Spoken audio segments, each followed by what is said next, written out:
mga besi, good morning. Dito nga naayos ko na nga yung mga gamit ng mga bata at nalagyan ko na nga rin yan ng mga baon. Inasikaso ko na nga si Bunso mga besi, nakapag-almusal na nga rin yan, di ko na nga na-videohan. Si ate nga una ko nagayakan dahil maaga ang pasok ni ate kaysa nga kay Bunso. Eto nga si ate, natapos ko na kaya eto na nga isinunod ko na rin si Bunso dahil 6:30 nga ang pasok niya at 6 AM naman si ate mga besi. Dahil si ate nga ay grade 1 na at si Bunso naman daycare na mga besi. Tignan mo naman tong batang to besi, makakita nga lang yan ng camera, siging pakit na nga. Bawat kibot ko nga sa camera, siging TikTok niya, akala niya nga lagi siyang magti-TikTok mga besi. Eto nga't binihisan ko na dahil 6 AM na nga ng mga oras na to besi. Kita mo nga sa mukha niya, besi, ang excited nga pumasok at sige naman talagang pa-cute niya sa camera. Paano ba naman hindi ka matatawa mga besi? Dahil magagayak pa nga ako nito dahil 6 AM na nga dapat, before 6:30 nasa room na nga sila mga besi. Hinahayaan ko na nga lang magpa-cute sa camera besi para nga di mapabilis na yung trabaho ko sa kanya. Tignan mo naman, may pagganon pa nga sa kamay. Eto nga besi, inayusan ko na nga at tapos na.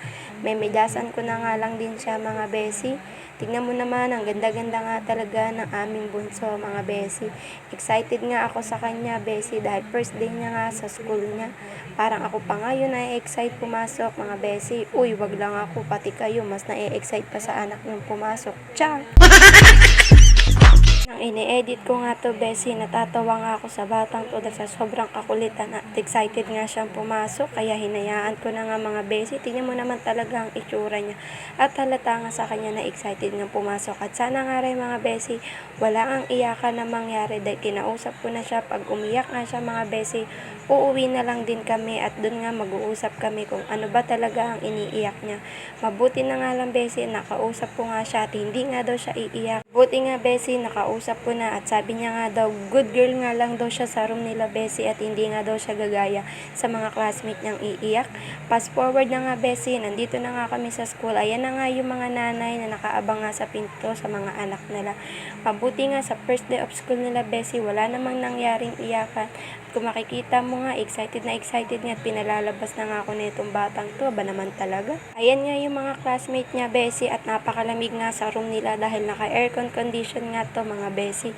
Dito nga besi, nagkakagulo nga yung ibang nanay dahil yung ibang anak nila hindi nga alam yung mga kulay na kukunin. Mabuti na lang si Bunso, alam niya nga yung color kaya ayan, hindi niya alam na videohan ko nga siya. Eto nga yung labas ng room nila mga besi. Fish pan nga yan at nag-angatan nga yung water lily sa taas nga rin ng tubig dahil gawa nga ng bagyong Enteng. Dito nga besi, sinilip ko nga siya ulit at busy nga siyang magkulay. Hindi ko na nga rin tinatawag at hinayaan ko nga lang para nakapokus nga lang din siya sa ginagawa niya mga besi.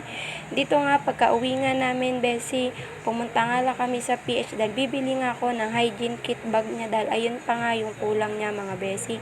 Hygiene kit nga yun para in case nga maihi yung bata mga besi, meron nga silang kukunin.